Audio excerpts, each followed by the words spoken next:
ആരാധനയും അർപ്പിക്കുവാൻ ദൈവം നമുക്ക് ഒരുക്കി തന്ന ഈ നല്ല അവസരത്തിനായി കർത്താവിന് സ്തോത്രം ചെയ്യും. നാം തിരുവചനത്തിൽ എങ്ങനെയാണ് വായിക്കുന്നത്? മരിച്ചവരും മൗനതയിൽ ഇറങ്ങിയവരും ആരും യഹോവയെ എന്ത് ചെയ്യുന്നില്ല, സ്തുതിക്കുന്നില്ല.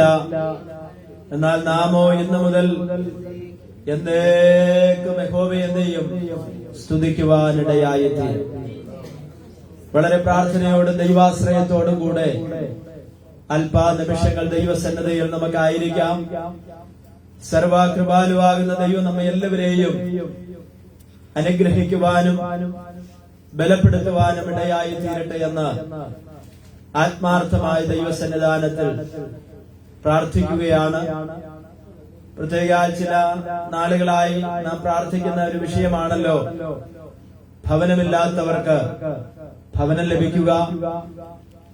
ആമേൻ. മനുഷ്യൻ ഭൂമിയിലായിരിക്കുമ്പോൾ എല്ലാ മനുഷ്യരുടെയും ഒരു സ്വപ്നമാണ് സ്വന്തമായ ഒരു വീട്ടിൽ പാർക്കുക, ആ സ്വന്തം ഭവനത്തിൽ പാർത്ത് ജീവിച്ച് അവിടെ നിന്ന് മരിക്കുക എന്നുള്ള ഒരാഗ്രഹം എല്ലാവരുടെയും ആഗ്രഹമാണ്. അത് അത്യാഗ്രഹമല്ല, ഈ ഭൂമിയിലായിരിക്കുമ്പോൾ ആവശ്യമായ ഒരു കാര്യമാണ്.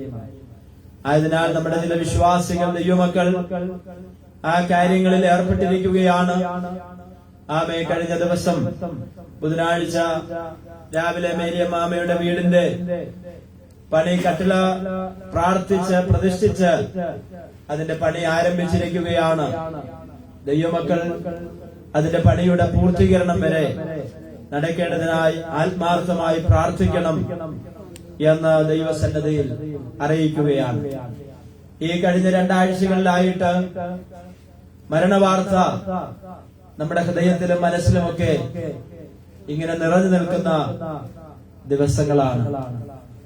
ആമൻ. ഏകദേശം 10-13 ദിവസമായി പ്രിയ ബീനാന്റി നമ്മെ വിട്ട് ആ സിയോൻപുരിയിലേക്ക് ചെന്നു ചേരുവാൻ ഇടയായി തീർന്നു. ആ ഭവനത്തെ ഓർത്ത് ദൈവമക്കൾ പ്രാർത്ഥിക്കുന്നുണ്ട് എന്ന് ഞാൻ വിശ്വസിക്കുന്നു. ആമേൻ. തിമോത്തി ഈ ആഴ്ച അവിടെ പഴയന്നൂര് ആ സഭയിൽ ആമേൻ ആരാധനയ്ക്കായി കടന്നു പോകും എന്നുള്ള കാര്യം അറിയിക്കുവാനിടയായി തീർന്നു. അവിടെയുള്ള പല ദൈവമക്കൾക്കും ഇവിടെ നടന്ന ആ ശുശ്രൂഷകളിലൊക്കെ പങ്കെടുക്കുവാനിടയായി തീർന്നു. അവരോടൊരു നന്ദി സൂചന അറിയിക്കുവാൻ കടന്നു പോകുന്നു എന്നുള്ള കാര്യം എന്നെ അറിയിക്കുവാനിടയായി തീർന്നു. അത് ഞാൻ ദൈവസഭയിൽ അറിയിക്കുകയാണ്. ആമേൻ. അപ്പോൾ തന്നെ ഞാൻ ചിന്തിക്കുന്നു, നിങ്ങൾ ആമേൻ തിമോത്തി എസ്തേറിനെയൊക്കെ വിളിച്ച് അവർക്ക് സമാധാന വാക്കുകളും ആശ്വാസത്തിന്റെ വാക്കുകളൊക്കെ പറഞ്ഞു എന്ന് ഞാൻ ചിന്തിക്കുകയാണ്. ഇല്ല എങ്കിൽ ദൈവമക്കൾ വരും ദിവസങ്ങളിലൊക്കെ മാറി മാറി അവരെ ഇടയ്ക്ക് വിളിക്കുകയും അവരെ ആശ്വസിപ്പിക്കുകയും ഒക്കെ ചെയ്യണം എന്നുള്ള കാര്യം ഓർപ്പിക്കുകയാണ്. ആമേൻ. ദൈവം സഹായിക്കുമാറാകട്ടെ. അപ്പോൾ തന്നെ പെരിന്തൽമണ്ണ സഭയിലുള്ള രാജു എന്ന് പറയുന്ന സഹോദരൻ നിങ്ങളിൽ ചിലർക്ക് പരിചയമുണ്ടായിരിക്കും. ആ പ്രിയാചായൻ കഴിഞ്ഞ ദിവസം താൻ നിത്യതയിലേക്ക് ചേർക്കപ്പെടുവാൻ ഇടയായി തീർന്നു. കേവലം 2-3 ആഴ്ചകൾ കൊണ്ടാണ് ആ ശാരീരികമായൊരു പറ്റ വയ്യാത്ത ഒരവസ്ഥയിലേക്ക് ആ പ്രിയാചാൻ മാറ്റപ്പെടുകയും അങ്ങനെ നിത്യതയിലേക്ക് ചേർക്കപ്പെടുവാനിടയായി തീർന്നു. ഞാനിതൊക്കെ ഓർപ്പിക്കുന്നതിന്റെ താല്പര്യം എന്ന് പറയുന്നത്, ആമേൻ, നമ്മുടെ സഭയിലും ആമേൻ നമ്മുടെ മറ്റ് സഹോദര സഭകളിലും നമ്മുടെ സെന്ററിലൊക്കെ ഇങ്ങനെയുള്ള ദുഃഖവാർത്തകൾ കേൾക്കുമ്പോൾ ആമേൻ പ്രാർത്ഥിക്കുകയും അപ്പോൾ തന്നെ ആ ശുശ്രൂഷകളിൽ കടന്ന് എന്ന് സഹകരിക്കുവാൻ കഴിയുന്ന ദൈവമക്കൾ ആമേൻ അവരുടെ ഭവനങ്ങളിലും സെമിത്തേരിയിലുമൊക്കെ ആയിട്ട് നടക്കുന്ന ആ ശുശ്രൂഷകളിൽ നിങ്ങൾ കടന്നു ചെല്ലുകയും സംബന്ധിക്കുകയും ചെയ്യണമെന്നുള്ള കാര്യം ഞാൻ വിനീതമായി അറിയിക്കുകയാണ്.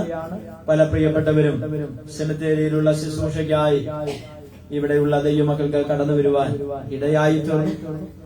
മറ്റൊരു കാര്യം, ആമേൻ, ഇങ്ങനെയുള്ള സാഹചര്യങ്ങളിൽ നിങ്ങളെ ആരെയും വ്യക്തിപരമായി വിളിച്ച് അറിയിക്കുവാൻ ചിലപ്പോൾ കഴിഞ്ഞെന്ന് വരികയില്ല. അതുകൊണ്ടാണ് നമ്മള് നമ്മുടെ ഒരു കാര്യങ്ങൾ ക്രമീകരിക്കുകയും ചെയ്യണമെന്നുള്ള കാര്യം ഓർപ്പിക്കുകയാണ്. പ്രത്യേകാൽ നമ്മുടെ ഇവിടെയാണ് നമ്മുടെ സെന്ററിന്റെ സെമിത്തേരി ഈ നിലകൾ ക്രമീകരിക്കപ്പെട്ടിട്ടുള്ളത്. അതുകൊണ്ട് മറ്റുള്ള ഏതൊരു സഭയെക്കാളിലും ഉത്തരവാദിത്വം വട്ടമ്പലം സഭയ്ക്കാണ്. ഇങ്ങനെയുള്ള കാര്യങ്ങൾ വരുമ്പോൾ ഞാൻ ഒരുപക്ഷെ ആ തിരക്കിനിടെ വിളിച്ചില്ലെങ്കിലും പാസ്റ്റർ എന്താണ് ചെയ്യേണ്ടത് എന്ന് നിങ്ങൾ ചോദിക്കുമ്പോൾ അതൊരാശ്വാസമാണ്. സ്തോത്രം. എനിക്കറിയാം നിങ്ങൾ അതിനൊക്കെ വളരെ തയ്യാറുള്ള ദൈവമക്കളാണ്. പ്രത്യേകിച്ച് സഹോദരന്മാർ, നിങ്ങളെ ദൈവം ധാരാളമായിട്ട് അനുഗ്രഹിക്കുവാൻ ഇടയായി തീരട്ടെ. വളരെ പ്രാർത്ഥനയോടും ദൈവാശ്രയത്തോടും അല്പസമയം ദൈവവചനത്തിന് മുൻപാകെ നമുക്കായിരിക്കാം. പ്രിയ ദോഷജാന്റെ പ്രിയ മകൻ ബോണി കഴിഞ്ഞ ദിവസങ്ങളായിട്ട് ഇവിടെ ഉണ്ടായിരുന്നു. ആ പ്രിയ സഹോദരൻ ഇപ്പോൾ യാത്രയിലാണ്. ആത്മീയ കാര്യങ്ങളിൽ നിങ്ങൾക്ക് ആ കാര്യങ്ങളെ കുറിച്ച് അറിയാം. തന്റെ യാത്രയിൽ സൗഖ്യത്തോടെ ക്ഷേമത്തോടെ അവിടെ എത്തിച്ചേരുവാൻ ഇടയായി തീരട്ടെ എന്ന് ആത്മാർത്ഥമായി ഞാൻ പ്രാർത്ഥിക്കുന്നു. പ്രിയ ജസിസ്റ്റർ, പ്രിയ അമ്മ, ശാരീരികമായിട്ട് പ്രിയ ആന്റി ക്ലേശമുണ്ട്. നമ്മൾ ഈ ദിവസങ്ങൾ പ്രാർത്ഥിക്കുന്നുണ്ടല്ലോ. പൂർണ്ണമാകുന്ന ആരോഗ്യം ബലവും പ്രിയപ്പെട്ടവർക്ക് കൊടുക്കുവാൻ ദൈവം ഇടയാക്കട്ടെ. കടന്നു വന്ന എല്ലാവർക്കും യേശു ക്രിസ്തുവിന്റെ നാമത്തിലുള്ള സ്നേഹവും വന്ദനവും ഒക്കെ അറിയിക്കുകയാണ്. ശരീരത്തെ ക്ലേശം അനുഭവിക്കുന്നവരും ക്ഷീണം അനുഭവിക്കുന്നവരും ഒക്കെ ഉണ്ട്. ദൈവം എല്ലാവരെയും ആശ്വസിപ്പിക്കുവാൻ ഇടയായി തീരട്ടെ. ദൈവജനത്തിലേക്ക് നമ്മുടെ ശ്രദ്ധയെ അല്പസമയം നമുക്ക് തിരിക്കാം. ആരാധനയ്ക്ക് ശേഷമായിട്ട് ഇന്ന് സൺഡേ സ്കൂൾ ഉണ്ട്. കഴിഞ്ഞ ആഴ്ച ഇല്ലായിരുന്നു.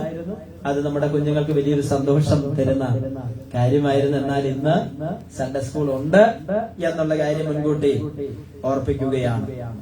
നാം വായിച്ച സങ്കീർത്തനം വളരെ അനുഗ്രഹിക്കപ്പെട്ട ഒരു സങ്കീർത്തനമാണ്. അപ്പോൾ തന്നെ നമ്മുടെ മത്തായിച്ച കൈയൊക്കെ ഒന്ന് ഉളുക്കി ഒരു പ്രയാസത്തിനിരിക്കുകയാണ്. ദൈവം സഹായിക്കുമാറാകട്ടെ. ഇങ്ങനെയാണ് 147-ാം സങ്കീർത്തനത്തിന്റെ 1-ാമത്തെ വാക്യം ഒന്ന് വായിക്കാം. 1-ാമത്തെ വാക്യം, യഹോവയെ സ്തുതിപ്പീൻ, യഹോവയെ സ്തുതിപ്പീൻ, നമ്മുടെ ദൈവത്തിന് കീർത്തനം പാടുന്നത് നല്ലത്, നമ്മുടെ ദൈവത്തിന് കീർത്തനം പാടുന്നത് നല്ലത്, അത് മനോഹരവും സ്തുതി ഉചിതവും തന്നെ. അത് മനോഹരവും സ്തുതി ഉചിതവും തന്നെ. വളരെ അനുഗ്രഹിക്കപ്പെട്ടതും വളരെ മനോഹരവുമായിട്ടുള്ള ഒരു സങ്കീർത്തനമാണ് 147-ാം സങ്കീർത്തനം എന്ന് പറയുന്നത്. രണ്ട് കാര്യങ്ങളാണ് ഈ സങ്കീർത്തനത്തിൽ കൂടെ സങ്കീർത്തനക്കാരൻ നമ്മെ പ്രബോധിപ്പിക്കുന്നത്. ഒന്ന്, സിയോനിൽ ദൈവം ചെയ്ത അത്ഭുതങ്ങളും സിയോനിൽ നിവാസികളോട് ദൈവം കാണിച്ച കൃപകളുമാണ്. എന്താണ്? സിയോനിൽ ദൈവം ചെയ്ത അത്ഭുതങ്ങളും സിയോൻ നിവാസികളോട് ദൈവം കാണിച്ച കൃപകളുമാണ്. ദൈവം നമ്മോടുള്ള ബന്ധത്തിലും അത്ഭുതങ്ങൾ കാണിച്ചു. ദൈവത്തിന്റെ കൃപകൾ നമ്മുടെ മേലും നമ്മുടെ കുടുംബത്തിന്റെ മേലും നമ്മുടെ സഭയുടെ മേലും ദൈവം ചൊരിയുവാൻ ഇടയായി തീർന്നു. അതുകൊണ്ടാണ് ഇന്ന് രാവിലെയും ജീവനുള്ളവരോട് കൂടെ വീണ്ടെടുക്കപ്പെട്ട ദൈവമക്കളോട് ചേർന്ന് കർത്താവിനെ സ്തുതിപ്പാൻ ഇടയായി തീർന്നത്. എന്താണ് അതിന്റെ കാരണം? ഇന്നലെ രാത്രിയിൽ ഭക്ഷണമൊക്കെ കഴിച്ച് പ്രാർത്ഥിച്ച് നമ്മുടെ കിടക്കയിലേക്ക് നമ്മൾ വിശ്രമത്തിനായി പോയി. എന്നാൽ ഈ പ്രഭാതത്തിൽ ദൈവം നമ്മെ താങ്ങിയത് കൊണ്ടാണ് നമ്മൾ എഴുന്നേൽക്കുവാനിടയായി തീർന്നത്. ഇന്നത്തെ പ്രഭാതം കാണാതെ ഇന്നലത്തെ രാത്രിയിലുള്ള നിദ്രയിൽ അനേക ആളുകൾ ലോകത്ത് നിന്ന് എന്ത് ചെയ്തിട്ടുണ്ട്? മാറ്റപ്പെട്ടിട്ടുണ്ട്. Praise the lord. എന്നാൽ ദൈവം നമുക്ക് ഒരു ദിവസം കൂടെ ദാനമായി നൽകി തന്നിരിക്കുന്നു. എന്തിനാണെന്നറിയാമോ?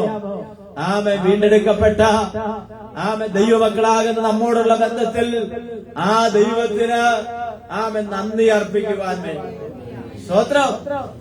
അപ്പം ദൈവം തരുന്ന സമയങ്ങൾ ദൈവത്തിന് നന്ദി അർപ്പിക്കുന്നവരായി തീരാനിടയായി തീരാം. അപ്പോൾ ഇവിടെ സങ്കീർത്തനക്കാരൻ പറയുകയാണ്, എന്താണ് പറയുന്നത്? യഹോവയെ സ്തുതിപ്പീൻ, നമ്മുടെ ദൈവത്തിന് കീർത്തനം പാടുന്ന എന്താണ്? അത് സ്തുതിയും ഉചിതവും എത്ര മനോഹരവുമാണ്.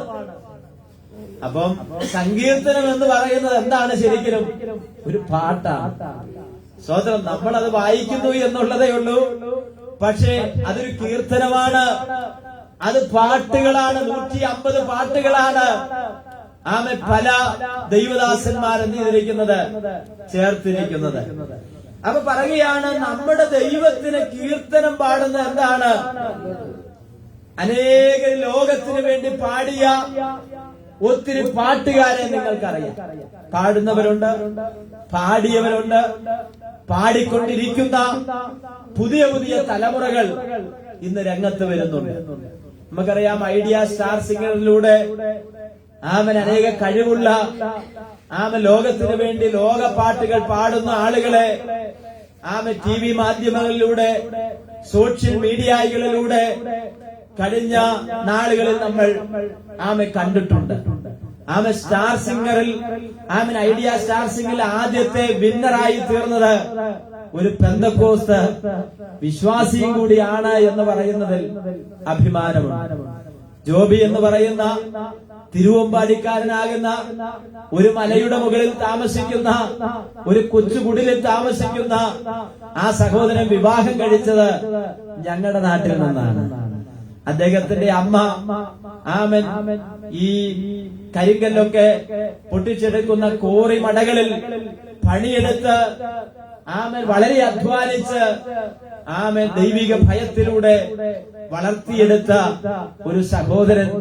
ദൈവം തനിക്ക് കൊടുത്ത കഴിവ് ഒരു വിജയായി തീരുവാൻ ഇടയായി തീർന്നു എന്നുള്ളത് സന്തോഷകരമാകുന്ന കാര്യം. ഞാൻ പറഞ്ഞതിന്റെ താല്പര്യം എന്ന് പറയുന്നത്, ലോകത്തിന് വേണ്ടി പാടുന്ന ഒത്തിരി കഴിവുള്ള ആളുകളെ നമുക്കറിയാം.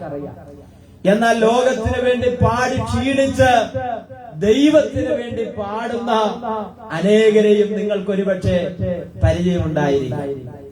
കഴിഞ്ഞ നമ്മുടെ ജനറൽ കൺവെൻഷൻ, കുമ്പനാട് കൺവെൻഷൻ എന്നറിയപ്പെടുന്ന നമ്മുടെ IPCയുടെ കൺവെൻഷനിൽ ഒരു സെക്ഷനിൽ ലോകം അറിയപ്പെടുന്ന ജോളി എബ്രഹാം എന്ന് പറയുന്ന ഒരു പാട്ടുകാരൻ തന്റെ സാക്ഷ്യവും താൻ പാട്ടുകളും ആത്മീക പാട്ടുകളും അവിടെ പാടുവാനിടയായി തീർന്നു. യൂട്യൂബിൽ നിങ്ങൾ സെർച്ച് ചെയ്താൽ ആ പാട്ടുകൾ നിങ്ങൾക്ക് ലഭിക്കുവാനിടയായി തീർന്നു. താൻ തന്റെ അനുഭവത്തിൽ ഇങ്ങനെയാണ് പറഞ്ഞത്, 1975 മുതൽ ലോകത്തിലെ സിനിമകൾക്ക് വേണ്ടി പാടിയ ഒരു മനുഷ്യനാണ്.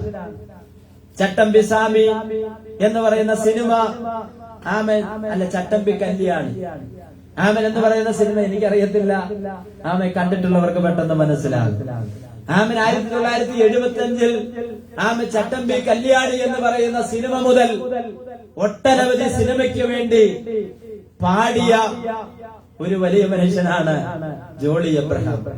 അദ്ദേഹം ഒടുവിലായിട്ട് നിർത്തിയത് ചമയം എന്ന് പറയുന്ന പടത്തിലെ അന്തിക്കടപ്പുറത്ത്, ബാക്കി എനിക്കറിയത്തില്ല, നിങ്ങൾക്കറിയാമായിരിക്കും. ആ പാട്ടോടുകൂടിയാണ് താൻ അത് നിർത്തുവാനിടയായി. 1997 താൻ രക്ഷിക്കപ്പെടുവാനും രക്ഷാനിർണയം പ്രാപിക്കുവാനും ഇടയായി തീർന്നു.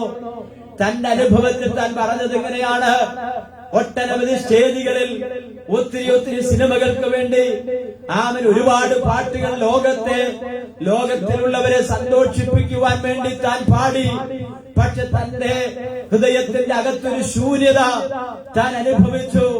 പ്രസക്തി കിട്ടി, പണം കിട്ടി, പ്രൗഢി കിട്ടി, അനേകരാലുള്ള അഭിനന്ദനങ്ങളൊക്കെ കിട്ടിയെങ്കിലും ഹൃദയത്തിൽ ഒരു സമാധാനമില്ലായ്മ തന്നെ വേട്ടയാടിക്കൊണ്ടിരുന്നു. എന്നാൽ അത് രക്ഷാനിർണയം പ്രാപിക്കുവാനുള്ള വഴിയിലേക്ക് തന്നെ നയിക്കുവാനിടയായി തീർന്നു. ഇന്ന് പകൽക്കാലം ഞാൻ വിളിച്ചു പറയാം, ലോകത്തിന് വേണ്ടി പാടിയവർ, അനേകരെ സന്തോഷിപ്പിച്ചവർ, അവർ തന്റെ ജീവിതാനുഭവത്തിൽ പറയുകയാണ്, ദൈവത്തിന് വേണ്ടി പാടുന്നത് എത്ര അനുഗ്രഹിക്കപ്പെട്ട അനുഭവമാണ്. ലോകത്തിന് വേണ്ടി പാടുന്നവർക്ക് പണമുണ്ടാകും, പ്രസക്തി ഉണ്ടാകും, പ്രശസ്തി ഉണ്ടാകും. ഒട്ടനവധി ആദരവുകൾ അവർക്ക് ലഭിക്കും. പക്ഷെ ദൈവത്തിന് വേണ്ടി പാടിയാൽ അനേകരെ ദൈവത്തിലേക്ക് കൊണ്ടുവരുവാൻ വേണ്ടി കഴിയും. ആ പാട്ടിൽ കൂടെ അനേകർക്ക് സമാധാനം വാരിക്കൊടുക്കുവാൻ കഴിയും. അനേകർക്ക് സന്തോഷം വിളമ്പിക്കൊടുക്കുവാൻ ആത്മീയ ഗീതങ്ങളിലൂടെ കഴിയുവാനിടയായിത്തീരും. പാട്ട് കേട്ട് രക്ഷിക്കപ്പെട്ടവരുണ്ട്. ആ കൂട്ടത്തിൽ പാടുന്ന പാട്ടിനെ കുറിച്ചല്ല ഞാൻ പറയുന്നത്. നിങ്ങൾ ഒരുപക്ഷെ വേദനിച്ച് ഭാരപ്പെട്ട് ഏകനായിട്ടോ ഏകയായിട്ടോ ഇരിക്കുന്ന സമയത്ത് നിങ്ങളുടെ ഹൃദയത്തെ സ്തോത്രം സന്തോഷിപ്പിക്കുന്ന, സമാധാനം തരുന്ന, നിങ്ങളുടെ ഹൃദയത്തെ ആശ്വസിപ്പിക്കുന്ന ഒത്തിരി പാട്ടുകൾ അനേക ഭക്തന്മാർ എഴുതിയിട്ടുണ്ട്. അത് നമ്മുടെ ആത്മമനുഷ്യന് ആശ്വാസം പകരുന്നതാണ്. നമ്മുടെ ആത്മിക ജീവിതത്തിന് കരുത്തു പകരുന്നതാണ്. സ്തോത്രം, ഹല്ലേലൂയ. ആമേൻ. ആ പാട്ടുകൾ, ധാരാളം പാട്ടുകൾ ഉണ്ടെന്നുള്ള കാര്യം നമുക്കറിയാം. നോക്കി, ഇവിടെ പറയുകയാണ്, നമ്മുടെ ദൈവത്തിന് കീർത്തനം പാടുന്ന എന്താണ്? നല്ലതാണ്. തകർന്നുപോയ നഗരത്തെയും ജനതയെയും ദൈവം വീണ്ടും പണിയുന്നു എന്ന പ്രത്യാശയാണ് ഇതിൽ നൽകുന്നത്. നോക്കി, രണ്ടാമത്തെ വാക്യം ഇങ്ങനെയാണ് പറയുന്നത്, യഹോവയാകുന്ന ദൈവം എന്ത് ചെയ്യുന്നു? യെരൂശലേമിനെ പണിയുന്നു. അവ ദൈവത്തിന് വേണ്ടി പാടുന്നത് എന്താണ്? അത് മനോഹരമാണ്, അത് സന്തോഷം പകരുന്നതാണ്. ആമേൻ, സ്തോത്രം. അപ്പൊ ആയതിനാൽ ദൈവത്തിന് വേണ്ടി പാടാൻ നമ്മൾ തയ്യാറാകണം. സഹോദര, PYPക്ക് ഒരു പാട്ട് ചേര്, സഹോദരി PYPക്ക് ഒരു പാട്ട് പാട് എന്ന് പറയുമ്പോൾ മടിച്ച് മാറി നിൽക്കുകയല്ല. ദൈവം തന്ന താളത്തിന്. നമുക്ക് വലിയ പാട്ടിനൊന്നും എന്തില്ല, ജോൺസൺ ബ്രദർ, സ്തോത്രം. നമുക്ക് വലിയ താളമൊന്നുമില്ലെങ്കിലും ദൈവം തന്ന താളത്തിനൊത്തവണ്ണം പാടാനിടയായിത്തീരും. എനിക്ക് ഏതാണ്ട് താളം ഉണ്ടായിട്ടാണ് ഞാൻ പാടും. എന്തെങ്കിലും സംഗതി ഉണ്ട് അതിനകത്ത് സംഗതിയും താളമൊന്നുമില്ലെങ്കിലും അറിയാവുന്നത് പോലെ ദൈവം തന്ന കഴിവിനനുസരിച്ച് എന്ത് ചെയ്യുക? പാടുക. സ്തോത്രം. ആ പാട്ട് നിങ്ങൾക്ക് ഇഷ്ടമല്ലെങ്കിലും എന്റെ ദൈവത്തിന് ഇഷ്ടമാണ്. സ്തോത്രം. നിങ്ങൾ പാടുന്ന പാട്ടുകൾ നിങ്ങളുടെ ഭാര്യയ്ക്ക് ചിലപ്പോ അരോചകമായിരിക്കും, നിങ്ങളുടെ ഭർത്താവിന് ചിലപ്പോ ഇഷ്ടപ്പെട്ടെന്ന് വരത്തില്ല. നിങ്ങളുടെ മക്കള് പറയും, എന്തോ പാട്ടാ പപ്പാന്നൊക്കെ എന്ത് ചെയ്യും? ചിലപ്പോ പറഞ്ഞെന്ന് വരും. മമ്മി പാടുന്ന പാട്ടിനൊരു ട്യൂണുമില്ല, ഒരു താളവുമില്ല, അതിനകത്തൊരു സംഗതിയുമില്ലെന്ന് അവർ പറഞ്ഞാലും ഇന്ന് പകൽക്കാലം പറയണം, ദൈവം എനിക്ക് അവൻ നല്ലവനാണ്, അവൻ എത്ര നല്ല ദൈവമാണെന്നുള്ള പാട്ടുകൾ ദൈവത്തിന് പാടാനിടയായിത്തീരും. ആമേൻ. ശ്രീയേശുനാമം അതിശയനാമം, ഏകയനിക്കിംബനാമം. ഓ ശ്രീയേശുനാമം അതിശയനാമം, ഏകയനിക്കിംബനാമം. എണ്ണമില്ല. വായി തുറന്ന് പാടുകയാണ്. എന്നിൽ കനിഞ്ഞ നാമം, എണ്ണമില്ല പാപം എന്നിൽ നിന്നു നീക്കാൻ. എന്നിൽ കനിഞ്ഞ നാമം, അന്യനെന്ന മേലെടുത്തു എന്നേക്കുമായി വായിച്ചു തന്ന ഉന്നതന്റെ വന്യനാമം. ഓ അന്യനെന്ന മേലെടുത്തു എന്നേക്കുമായി വായിച്ചു തന്ന ഉന്നതന്റെ വന്യനാമം. ശ്രീയേശു അതിശയനാമം, ഏകയനിക്കിംബനാമം. ശ്രീയേശുനാമം അതിശയനാമം, ഏകയനിക്കിംബനാമം. Praise the lord. ശ്രീയേശുനാമം അതിശയനാമമാണ്.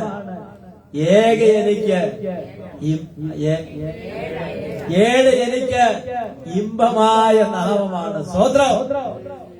ഈ നാമത്തിന്റെ മേളിൽ മറ്റൊരു നാമവുമില്ല. ഈ നാമത്തിന്റെ മേളിൽ വേറൊരു നാമവുമില്ല. എന്താ കാരണം? എല്ലാ നാവും കർത്താവ് മാത്രം ദൈവമെന്ന് ഏറ്റു പറയുന്നൊരു ദിനമുണ്ട്. എല്ലാ മുഴങ്കാലും അടങ്ങുന്നൊരു ദിനമുണ്ട്. അന്നവർ പറയും, നീ മാത്രമേ ദൈവമുള്ളൂ. ഇന്ന് ഏറ്റു പറയുന്നവർക്ക് നിത്യതയിൽ പ്രവേശിക്കാം. പക്ഷെ അന്ന് ഏറ്റു പറയുന്നവർക്ക് നിത്യതയിൽ പ്രവേശിക്കാൻ കഴിയുകയില്ല. സ്തോത്രം. ഇന്ന് ദൈവം ദൈവത്തിന്റെ നാമമാണ് വലുതെന്നും യേശു മാത്രമേ രക്ഷകനുള്ളെന്നോ ഈ ഭൂമിയിൽ വസിക്കുമ്പോൾ എന്ത് ചെയ്തോണം? തിരിച്ചറിഞ്ഞ് ദൈവത്തിന് മഹത്വം കൊടുക്കണം. പിന്നെ നമ്മുടെ എപ്പിസ്കോപ്പൽ പഠിപ്പിക്കൽ അനുസരിച്ച് ഒരു ശുദ്ധീകരണ സ്ഥലമുണ്ടെന്നാ പറയുന്നത്. എന്ന് പറഞ്ഞാൽ മരിച്ചു കഴിഞ്ഞ് നമ്മളെ കൊണ്ടുപോയിട്ട് ശുദ്ധീകരിച്ച് അവിടുന്ന് കൊണ്ടുപോകുന്ന പരിപാടിയൊന്നും ദൈവത്തിനില്ല. ആർക്കെങ്കിലും സംശയം ഉണ്ടെങ്കിൽ ആരാധന കഴിഞ്ഞ് ചോദിക്കും. സ്വതന്ത്രം. ഇവിടെ നിന്ന് മരിച്ചു കഴിഞ്ഞ് പോയിട്ട് പിന്നൊരു ശുദ്ധീകരണ സ്ഥലമൊന്നും വേദപുസ്തകത്തിലില്ല. നിങ്ങൾ ജീവിച്ചിരിക്കുമ്പോൾ ചെയ്യുന്നത് നല്ലതാകലും തീയതാകലും അതിനു തക്കതായത്. സ്വതന്ത്രം. അതിന് തക്കതായത്. മരിച്ചു പോയിട്ട് നിങ്ങൾ വെള്ളം കൊടുത്താലും ശരി, കൊടുത്തില്ലെങ്കിലും ശരി, മരിച്ചു പോയിട്ട് വായിക്കീനി കൊടുത്താലും ശരി, തിരികെ കൊണ്ടുവരുന്ന ദൈവത്തിനെ ദൈവം വീണ്ടും പണിയുവാനിടയായി തീർന്നു. ചരിത്രപരമായി പലതവണ യെരുശലേം എന്ത് ചെയ്തിട്ടുണ്ട്?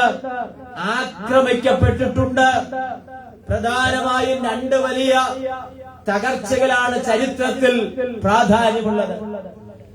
യെരുശലേം ഒരുപാട് ആക്രമങ്ങൾക്ക് വിധേയമായിട്ടുള്ള ഒരു ചെറിയ കൊച്ചു രാജ്യമാണ്. പക്ഷെ ഇന്നും അത് തകർന്നു പോകാതെ നിലകൊള്ളുകയാണ്. ഒത്തിരി യുദ്ധങ്ങൾ അവർ കണ്ടുകഴിഞ്ഞു, ഒത്തിരി അക്രമങ്ങൾ കണ്ടുകഴിഞ്ഞു, ഒത്തിരി പ്രതിസന്ധികൾ അവൻ നേരിട്ടുകൊണ്ടിരിക്കുന്നു. എന്നാൽ യെരുശലേം ദേവാലയത്തോടുള്ള ബന്ധത്തിൽ യെരുശലേം ദേവാലയം പല സന്ദർഭങ്ങളിലായിട്ട് എന്ത് ചെയ്തിട്ടുണ്ട്? തകർക്കപ്പെട്ടിട്ടുണ്ട്. തിരുവചനത്തിൽ പറയുകയാണ്, എന്താ നാം വായിച്ചത്? യെരുശലേമിനെ എന്ത് ചെയ്യുന്നു? പണിയുന്നു. BC 586 ബാബിലോണിന്റെ അധിനിവേശമുണ്ടായി എന്നാണ്. BC 586 ബാബിലോണിന്റെ അധിനിവേശം എങ്ങോട്ടുണ്ടായി? യെരുശലേമിലുണ്ടായി. ആ സമയത്ത് ബാബിലോൺ രാജാവായ നെബൂഖദ്നേസർ അതിനെ എന്ത് ചെയ്തു? കീഴടക്കാനിടയായി തീർന്നു. ചരിത്രമാണ് ഇത്, ബൈബിളിൽ എഴുതിയിട്ടുള്ള കാര്യങ്ങളല്ല. നെബൂഖദ്നേസർ താന് യെരുശലേമിനെ കീഴടക്കി. അങ്ങനെ രാജാവ് പണി കഴിപ്പിച്ച ദേവാലയത്തെ എന്ത് ചെയ്തു? തകർത്ത് തരിപ്പണമാക്കി കളഞ്ഞു. ആര്? നെബൂഖദ്നേസർ. ഏത് വർഷത്തിൽ? BC. ഇതേ തുടർന്നാണ് യഹൂദന്മാർ ബാബിലോണിലേക്ക് പ്രവാസികളായിട്ട് പോകേണ്ടി വന്നത്. യെരുശലേമിൽ വന്ന് അതിനെ തകർത്ത് കളഞ്ഞ് ബാബിലോണിലേക്ക് യെരുശലേം നിവാസികൾ ആരായിട്ട് പോയി? പ്രവാസികളായിട്ട് അവിടേക്ക് പോകേണ്ടി വന്നു.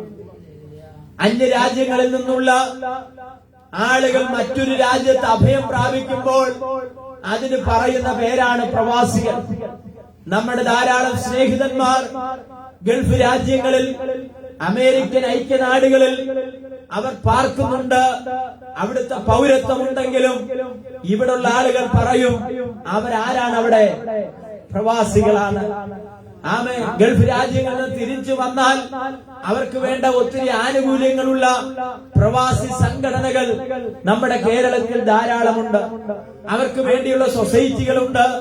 അവർക്ക് വേണ്ടിയുള്ള ധാരാളം സംഘടനകളൊക്കെ ഇവിടെ നമ്മുടെ കേരളത്തിലുമുണ്ട്. ഞാൻ പറഞ്ഞതിന്റെ കാരണം യെരുശലേമിലുള്ളവരെ നെബൂഖദ്നേസർ മുഖാന്തരം അവിടുത്തെ ദേവാലയമൊക്കെ തകർത്ത് കളഞ്ഞ് അവിടെയുള്ളവർ അവര് ബാബിലോണിലേക്ക് പ്രവാസികളായി പോകുവാനിടയായി തീർന്നു. ഇനി നിങ്ങൾ മനസ്സിലാക്കണം, പ്രവാസത്തിന് ശേഷമുള്ള നഗരത്തിന്റെ പുനർനിർമ്മാണത്തെയാണ് ഇവിടെ സൂചിപ്പിക്കുന്നത്. അങ്ങനെ തകർത്ത് കളഞ്ഞ യെരൂശലേം ദേവാലയത്തെ പുതുക്കി പണിയുകയാണ്. നോക്കിയേ, രണ്ടാമത് സംഭവിച്ചത് AD 70 റോമൻ സാമ്രാജ്യം എന്ത് ചെയ്തു? ഈ യെരൂശലേമിനെ തകർത്ത് അവരെ എന്ത് ചെയ്തു? കീഴടക്കുവാനിടയായി തീർന്നു. അത് യേശുക്രിസ്തുവിന്റെ കാലഘട്ടത്തിന് ശേഷം റോമൻ സേനാ നായകനായ തീത്തോസിന്റെ നേതൃത്വത്തിലാണ് യെരൂശലേം നഗരവും രണ്ടാമത്തെ ദേവാലയവും എന്ത് ചെയ്തു?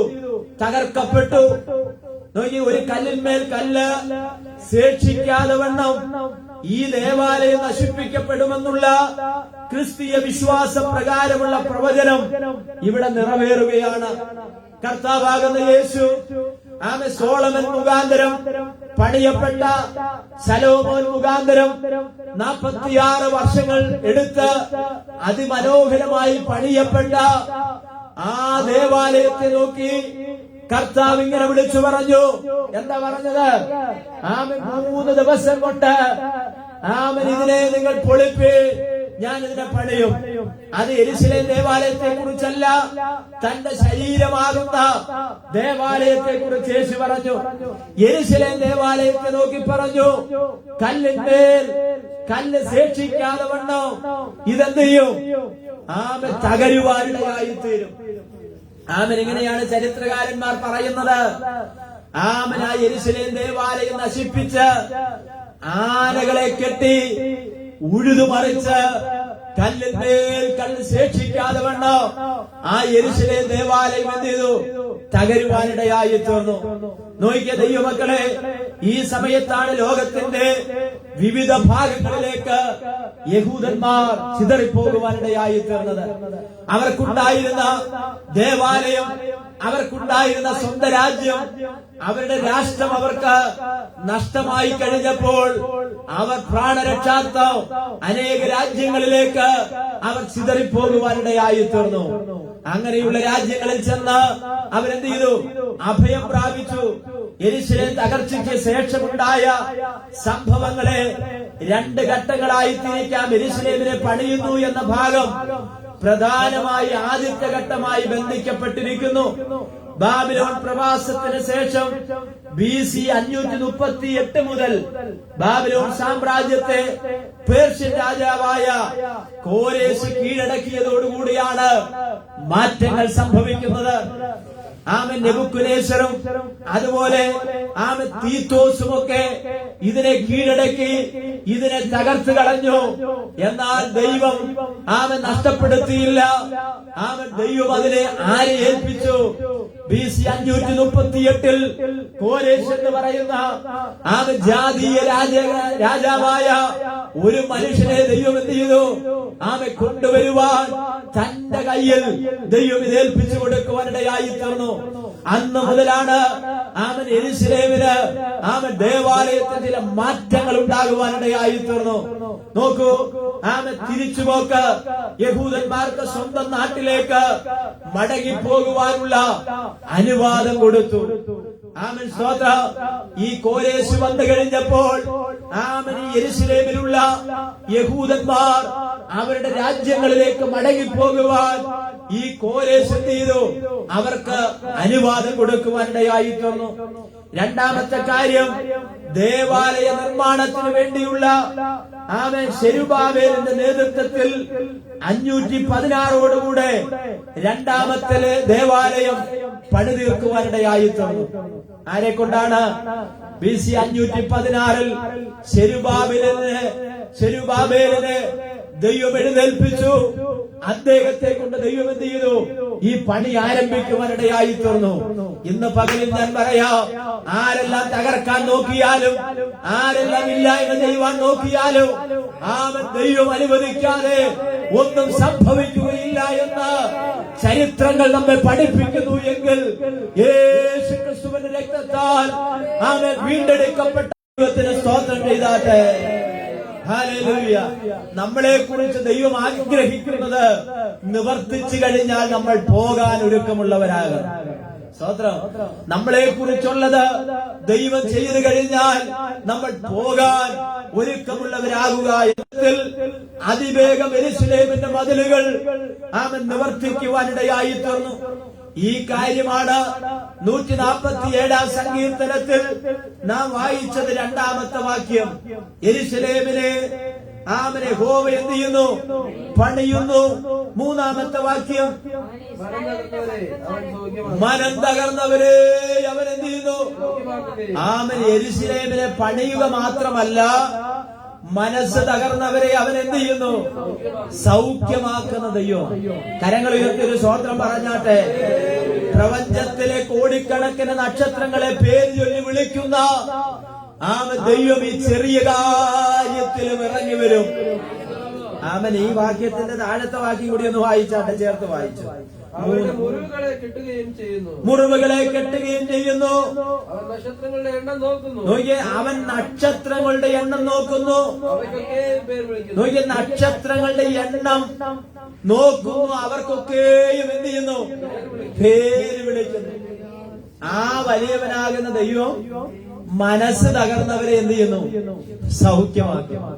എന്ന് പറഞ്ഞ എല്ലാ മേഖലകളിലും ദൈവത്തിന്റെ കരം ചെല്ലുന്നു എന്നുള്ളത് അല്ലേ? സ്വത്രം. പലപ്പോഴും നമ്മള് പല കാര്യങ്ങളും വിട്ടുപോകും, പല കാര്യങ്ങളും നമ്മൾ മറന്നുപോകും. നിസ്സാരമായിട്ടുള്ളതും ഗൗരവമായിട്ടുള്ളതും പല കാര്യങ്ങളും മറന്നു പോകാറുണ്ട്. ചിലപ്പോ നിങ്ങൾ സാക്ഷ്യം പറഞ്ഞ് പ്രാർത്ഥിക്കണമെന്ന് പറഞ്ഞ ചില കാര്യങ്ങൾ പാസ് വിട്ടുപോയിട്ടുള്ളതുണ്ട്. അത് മുഖാന്തരം പിണങ്ങിയ ആളുകളുണ്ട്, സഹോദരം മിണ്ടാത്ത ആളുകളുണ്ട്. ഇവിടുത്തെ കാര്യമല്ല ഞാൻ പറഞ്ഞത്. നമ്മളൊക്കെ മറയുകയുള്ളവരാ. എല്ലാ മേഖലകളിലും ഒരുപോലെ നമുക്കൊന്നും എന്ത് ചെയ്യാൻ പറ്റില്ല, എത്തിച്ചെല്ലുവാൻ കഴിയാത്തവരുമാണ് നമ്മൾ. പക്ഷെ നോക്കിയേ, സർവശക്തനാകുന്ന ദൈവത്തെ കുറിച്ച് പറയുകയാണ്, അവൻ നക്ഷത്രങ്ങളുടെ എണ്ണം നോക്കുന്നു. നോക്കുക മാത്രമല്ല, അവയ്ക്കൊക്കെയും എന്ത് ചെയ്യുന്നു? പേര് വിളിക്കുന്നു. എന്നിട്ട് പറയുകയാണ്, മനസ്സ് തകർന്നവരെ അവൻ എന്ത് ചെയ്യുന്നു? ഇത്ര വലിയ കാര്യങ്ങൾ ചെയ്യുമ്പോഴും ചെറിയ കാര്യമായിരിക്കാമെന്ന് ചിന്തിക്കുന്ന തകർന്നിരിക്കുന്ന മനസ്സിന്റെ ഉടമസ്ഥരെ സൗഖ്യമാക്കുന്നൊരു ദൈവം എന്ന് പറഞ്ഞാൽ എല്ലാ മേഖലകളിലും ദൈവത്തിന്റെ കരം ചലിച്ചുകൊണ്ടിരിക്കുക. നിങ്ങളുടെ മക്കളുടെ വിഷയം, നിങ്ങളുടെ മാതാവിന്റെ വിഷയം, നിങ്ങളുടെ കുടുംബത്തിന്റെ വിഷയം, നിങ്ങളുടെ സഭയുടെ വിഷയം, നിങ്ങൾ നേരിടുന്ന ഏത് വിഷയങ്ങളിലും ദൈവത്തിന്റെ കരം ചലിക്കുന്നുണ്ട്. അപ്പോൾ തന്നെ ഈ പ്രകൃതിയെ ദൈവം നിയന്ത്രിക്കുന്നു, ആകാശത്തിലെ നക്ഷത്രങ്ങളെ ദൈവം നിയന്ത്രിക്കുന്നു, ലോകത്തിലെ സകലത്തെയും നിയന്ത്രിക്കുന്ന ഒരു ദൈവം. ഇത്ര വലിയവനാകുന്നൊരു ദൈവത്തെ സേവിക്കാൻ നമുക്ക് അവസരം കിട്ടിയതിനായിട്ട് സ്തോത്രം പറഞ്ഞാണ്. ഒത്തിരി ആൾക്കാർക്ക് ഈ മർമ്മം എന്ത് ചെയ്തിട്ടില്ല, ഇന്നും മനസ്സിലായിട്ടില്ല. മുറിവുകളെ കെട്ടുകയാ. മുറിവ് വെറുതെ സുഖപ്പെടുത്തുക മാത്രമല്ല, ഒരു വൈദ്യൻ തന്റെ അടുക്കൽ കിട്ടുന്ന ഒരു രോഗിയുടെ മുറിവ് വെച്ച് കിട്ടുന്നത് എങ്ങനാ? ഒരു വൈദ്യന്റെ അടുക്കൽ മുറിവുമായിട്ട് നമ്മൾ ചെന്നാൽ, കഴിഞ്ഞ ദിവസം ഒരാൾ പറയുന്ന കേട്ടു, ഒരു ചെറിയ സഹോദരനാണ്, അദ്ദേഹത്തിന് ഒരു അപകടം ഉണ്ടായി. ഏതോ ഗവൺമെന്റ് ആശുപത്രിയിൽ ചെന്നു. അവരെന്ത് ചെയ്തു? കുറെ പഞ്ഞിയൊക്കെ വെച്ചു, വേണ്ടതുപോലെ ക്ലീൻ ചെയ്തില്ല, ഒരുപാട് പഞ്ഞി വെച്ചു, കെട്ടിവിട്ടു. കുറച്ച് ദിവസം കഴിഞ്ഞപ്പോ പഴുക്കുക മാത്രമല്ല, അസ്ഥികളിലേക്ക് പഴുപ്പ് എന്ത് ചെയ്തു? വ്യാപിച്ചു. പിന്നെ അതൊരു പ്രൈവറ്റ് ഹോസ്പിറ്റലിൽ കൊണ്ടുചെന്ന് വീണ്ടും റീ ഓപ്പറേഷൻ ചെയ്ത് ഇപ്പൊ റെഡിയാക്കിക്കൊണ്ടിരിക്കുകയാണ്.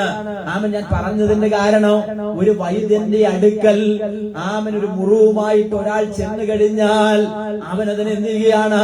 ആ മുറിവിലുള്ള എല്ലാം കഴുകി വെടിപ്പാക്കി അതിലേക്ക് സ്തോത്രം ബെറ്റാഡിൻ പോലുള്ള മരുന്നുകൾ ഒഴിച്ച് അതിനെ ശുദ്ധീകരിച്ച് മറ്റുള്ള മരുന്നുകൾ വെച്ച് കെട്ടി വൃത്തിയാക്കി ആ രോഗിയെ സംരക്ഷിക്കുന്നത് പോലെ ഇവിടെ പറയണം, മനസ്സ് തകർന്നവരെ അവൻ സൗഖ്യമാക്കുകയോ അവരുടെ മുറിവുകൾ ദൈവം കെട്ടുകയാണ്. സ്തോത്രം. ഇന്ന് പകൽക്കാലം ഒരു കാര്യം ഞാൻ പറയാം, ഇവിടുത്തെ ഡോക്ടർക്കും ഇവിടുത്തെ വൈദ്യന്മാർക്കും നിന്റെ ശരീരത്തിന്റെ പുറത്തുള്ള മുറിവുകളെ അവർ കെട്ടി സുഖപ്പെടുത്തും. പക്ഷെ നിന്റെ ഹൃദയത്തിന്റെ അകത്തുള്ള മുറിവുകളെ കെട്ടുവാൻ ഇവിടുത്തെ ഡോക്ടർമാർക്ക് കഴിയുകയില്ല, ഇവിടുത്തെ വൈദ്യന്മാർക്ക് കഴിയുകയില്ല, ഇവിടുത്തെ പാസ്റ്റർമാർക്ക് കഴിയുകയില്ല, ഇവിടുത്തെ മറ്റുള്ളവർക്കാർക്കും കഴിയത്തില്ല. പക്ഷെ നിന്റെ ഹൃദയത്തിന്റെ മുറിവുകളെ കെട്ടാൻ ഒരുവനുണ്ട്. ആമേൻ, സ്തോത്രം. അതാണ് നമ്മുടെ ദൈവം. ശക്തിയോടെ സ്തോത്രം പറ. ഹൃദയത്തിനുണ്ടായ മുറിവുകൾ, ഹൃദയത്തിനുണ്ടായ ഭാരങ്ങൾ, ഹൃദയത്തിനുണ്ടായ ചില ക്ഷതങ്ങൾ ഇന്നും മാറാതെ കിടക്കുന്നത്, ഇന്നും പൊറുക്കാതെ കിടക്കുന്നത്, ഇന്ന് ഉണങ്ങാതെ കിടക്കുന്നത്, ഇന്ന് പകൽക്കാലം ഞാൻ വിളിച്ചു പറയാ, ആ ഗിലെയാദിലെ നല്ല തൈലമൊഴിച്ച് അവനെ സുഖപ്പെടുത്തുന്ന ഒരു നല്ല വൈദ്യന്റെ അടുക്കലാണ് ഇന്ന് പകൽക്കാലം ഞാനും നിങ്ങളും അടുത്ത് വന്നിരിക്കുന്നത്. പലരും പറഞ്ഞ ചില വാക്കുകൾ നിന്റെ ഹൃദയത്തിന് മുറിപ്പെടുത്തുന്നതാണ്. പലരും ചെയ്ത ചില പ്രവർത്തികൾ നിന്റെ ഹൃദയത്തെ മുറിപ്പെടുത്തുന്നതാ. മക്കളിൽ നിന്നുണ്ടായ പ്രതിസന്ധികൾ, മാതാപിതാക്കളിൽ നിന്നുണ്ടായ ചില വിഷമകരമായിട്ടുള്ള അനുഭവങ്ങൾ നിന്റെ ഹൃദയത്തെ മുറിക്കുന്നതാണ്. പക്ഷെ ഇന്ന് പകൽക്കാലം പറയാ, സകല ഹൃദയങ്ങളെയും അറിയുന്ന ദൈവത്തിന്റെ മുറിവുകളെ കെട്ടുന്ന ദൈവമാണ്. ഹല്ലേലൂയ. മനുഷ്യന് പുറമെയുള്ളത് പരിഹരിക്കുവാൻ കഴിയുക, മനുഷ്യന് പുറമെയുള്ളത് പരിഹരിക്കുവാൻ കഴിയുകയുള്ളൂ. പക്ഷെ അകമേ ഉണ്ടാകുന്ന മുറിവുകൾ പരിഹരിക്കുന്നൊരു ദൈവം ഇന്ന് പകലിൽ ഇവിടെ കടന്നു വന്നിട്ടുണ്ട്. ഹല്ലേലൂയ. ജീവിതത്തിൽ വലിയ തകർച്ചകളോ ഒറ്റപ്പെടലുകളോ അനുഭവിക്കുന്നവർക്ക് ഈ വചനം വലിയൊരു ആശ്വാസമാണ്. ജീവിതത്തിൽ ഒറ്റപ്പെടലുകൾ, ജീവിതത്തിൽ ഒരുപാട് വെല്ലുവിളികൾ, ജീവിതത്തിൽ ഒരുപാട് സങ്കടകരമായിട്ടുള്ള അനുഭവങ്ങൾ ഉള്ളവർക്ക് ഈ തിരുവചനം ഒരു ആശ്വാസമാണ്. ഹല്ലേലൂയ. ആമേൻ. അവർ വായിക്കുമ്പോൾ അവരുടെ ഹൃദയത്തെ ഈ തിരുവചനം എന്ത് ചെയ്യുകയാണ്? തണുപ്പിക്കുകയാണ്. ആമേൻ. എന്താ പറയുന്നത്? ആമേൻ, സ്തോത്രം. തകർന്നിരിക്കുന്ന മുറിവുകളെ എന്ത് ചെയ്യുക? ആമേൻ. തകർന്നിരിക്കുന്നവരെ അവൻ സൗഖ്യമാക്കുകയോ അവരുടെ മുറിവുകളെ എന്ത് ചെയ്യുന്നു? കെട്ടുകയും ചെയ്യുന്നു. നഗരവാതിലുകൾ പണിയുന്നത് പോലെ തന്നെ പ്രധാനമാണ് തകർന്ന ഹൃദയങ്ങളെ പണിയുന്നതും എന്നീ സങ്കീർത്തനം എന്ത് ചെയ്യുക? നഗരത്തിന്റെ മതിലുകൾ പണിയുന്നത് പോലെ പ്രധാനമാണ് തകർന്ന ഹൃദയങ്ങളെ പണിയുന്നത്. യെരൂശലേമിന്റെ മതില് നെഹമ്യാവിന്റെ നേതൃത്വത്തിൽ എത്ര ദിവസം കൊണ്ടാ? 52 ദിവസം കൊണ്ട് ആമെ പണിയാൻ ഇറങ്ങി. അതിന് എതിരുകളുണ്ടായിരുന്നു, പോർവിളികളും വെല്ലുവിളികളും ഉണ്ടായിരുന്നു. ഒരു കൈയിൽ പണിയായുധവും ആമെ മറുകൈയിൽ വാളും പിടിച്ചുകൊണ്ട് ആമൻ 52 ദിവസം കൊണ്ട് യെരൂശലേമിന്റെ മതിലുകൾ പണിയുവാനിടയായി തീർന്നു. അതുപോലെ പ്രധാനം അർഹിക്കുന്ന ഒന്നാണ് മനുഷ്യ ഹൃദയത്തിന്റെ തകർച്ചകൾ, മനുഷ്യന്റെ ഹൃദയത്തിന്റെ മുറിവുകളെ കെട്ടുക എന്ന് പറയുന്നത്. അത് ഇവിടുത്തെ മേശരിമാർക്കോ ഇവിടുത്തെ കോൺട്രാക്ടർക്കോ ആ മതിലുകൾ കെട്ടുവാൻ കഴിയുകയില്ല. അത് കെട്ടുന്നൊരുവനുണ്ട്. നാം വിശ്വസിക്കുന്ന നമ്മുടെ കർത്താവ് മാത്രമാണ്. നോക്കിയ 4-ാമത്തെ വാക്യം വായിച്ചാട്ടെ. 4-ാമത്തെ വാക്യം. നോക്കി, അവൻ നക്ഷത്രങ്ങളുടെ എണ്ണം നോക്കുന്നു എന്ന് പറഞ്ഞാൽ അനന്തമായ ജ്ഞാനമാണ് ദൈവത്തിൻ്റെത്. ദൈവത്തിന്റെ ജ്ഞാനം എന്താണ്? അനന്തമായ ജ്ഞാനമാണ്. കാരണം എന്താ? അവൻ നക്ഷത്രങ്ങളുടെ എണ്ണം എന്ത് ചെയ്യുകയാണ്? നോക്കുന്നു. സ്തോത്രം. രാത്രികാലങ്ങളിൽ മേഘമില്ലാത്ത സമയങ്ങളിൽ തെളിഞ്ഞു നിൽക്കുന്ന ആകാശത്ത് മിന്നിത്തിളങ്ങി നിൽക്കുന്ന ഒത്തിരി നൂറുകണക്കിന് ആയിരക്കണക്കിന് നക്ഷത്രങ്ങൾ നമ്മുടെ തലയ്ക്ക് മുകളിൽ കോടിക്കണക്കിന് കിലോമീറ്റർ അകലെ പ്രകാശിക്കുന്നുണ്ട്. എത്ര എണ്ണത്തെ എണ്ണാൻ പറ്റും? ഇന്ന് രാത്രിയിൽ ഒന്ന് പരീക്ഷിച്ചു നോക്കൂ. നിങ്ങളുടെ വീടിന്റെ മുറ്റത്തൊന്ന് ഇറങ്ങി നിന്ന് മുകളിലേക്ക് നോക്കിയിട്ട് എണ്ണി നോക്ക്. എത്ര എണ്ണത്തെ എണ്ണാൻ പറ്റുമെന്നൊന്ന് നോക്കണം. സ്വോത്രം. എണ്ണി തീർക്കാൻ പറ്റുമോ അപ്പച്ച? എണ്ണി തീർക്കാൻ പറ്റുമോ? പറ്റത്തില്ല. പക്ഷെ തമ്പുരാൻ പറയുകയാണ്, അവൻ നക്ഷത്രങ്ങളുടെ എണ്ണം എന്ത് ചെയ്യുന്നു? നോക്കുന്നു. സ്വോത്രം. അനന്തമായ ദൈവത്തിന്റെ ജ്ഞാനം. ആകാശത്തിലെ നക്ഷത്രങ്ങൾ എങ്ങനെ എത്രയെന്ന് എണ്ണുവാൻ മനുഷ്യന് അസാധ്യമാണെന്നാൽ ദൈവം അവയെ എണ്ണുക മാത്രമല്ല, അവയ്ക്ക് ഓരോന്നിനും പേരിടുന്ന ദൈവം. ഏതെങ്കിലും ഒരു നക്ഷത്രത്തിന്റെ പേരെന്ന് പറഞ്ഞ് ഇവിടെ ഇരിക്കുന്ന മിടുക്കന്മാർ, ഏതെങ്കിലും ഒരു നക്ഷത്രത്തിന്റെ പേര് ഇവിടെ ഇരിക്കുന്ന മിടുക്കിമാരെന്ന് പറഞ്ഞാട്ടെ. സൂര്യൻ, അതൊരു നക്ഷത്രത്തിൽപ്പെട്ട ഒന്നാണ്. പിന്നെ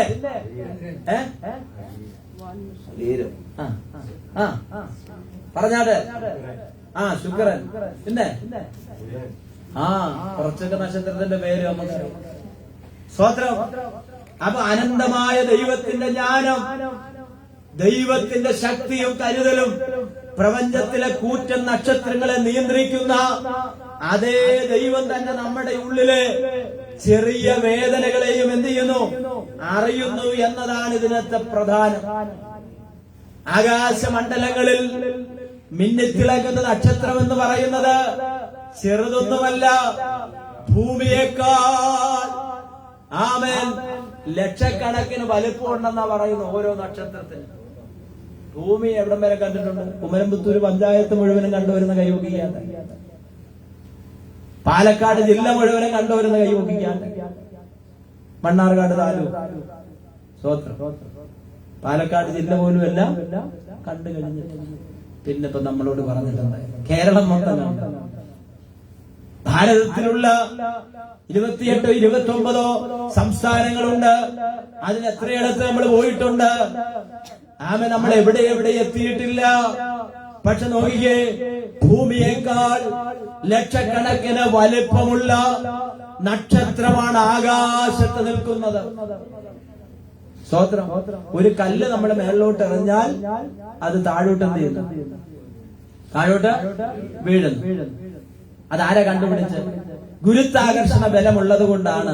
കുറച്ച് സയൻസ് ഗുരുത്വാകർഷണ ബലമുള്ളത് കൊണ്ടാണ് നമ്മൾ മുകളിലേക്ക് എറിയുന്ന സാധനങ്ങളൊക്കെ താഴേക്ക് വീഴുന്നത്. ആരാ മക്കളെ അത് കണ്ടുപിടിച്ചത്? ടീച്ചർ സഹായിച്ചത്. ഐസക് ന്യൂട്ടൻ ഒരു ആപ്പിള് താഴേക്ക്, അല്ലേ? ശരിയാണ്. ആപ്പിള് താഴേക്ക് വീണത് എന്തുകൊണ്ടാണെന്ന് ജോസഫ് ഒരു പഠനം നടത്തി. അങ്ങനെ പഠനം നടത്തിയ പഠനത്തിലാണ് ഗുരുത്വാകർഷണ ബലമുള്ളത് കൊണ്ടാണ് ഭൂമിയിലേക്ക് സാധനങ്ങൾ താഴേക്ക് വീഴുന്ന, മുകളിലോട്ട് പോകുന്നില്ല എന്ന് കണ്ടുപിടിച്ചു. നമ്മുടെ കയ്യിലിരിക്കുന്ന പന്ത് മുകളിലോട്ട് എറിഞ്ഞാൽ ഇതിന് എന്ത് പറ്റും? ലിബിന് എന്താ പറ്റുക? നിലത്തേക്ക് വീഴും. നിലത്തോട്ട് അത് വീഴും. നമ്മൾ മുകളിലോട്ട് ചാടിയാലും താഴോട്ട്. പണ്ടൊരാള് ചോദിച്ചു, ഇത്ര നിങ്ങള് ആത്മാവിൽ തുള്ളാൻ കാരണം? നിങ്ങള് ചിലവര് ആത്മാവിൽ നിറഞ്ഞു കഴിയുമ്പോൾ എന്ത് ചെയ്യും? ചാടും. സ്തോത്രം. നമ്മൾ ചാടാത്തവർക്കായി ചാടുന്നവർക്കുമായി. ആത്മാവ് വരേണ്ടത് പോലെ വന്നു കഴിഞ്ഞാൽ നമ്മൾ പതുക്കെ എന്ത് ചെയ്യും? ഇത് അമ്മിക്കല്ലിന് ബാക്കി നിങ്ങൾ പറഞ്ഞു. പാലം കുലുങ്ങിയാലും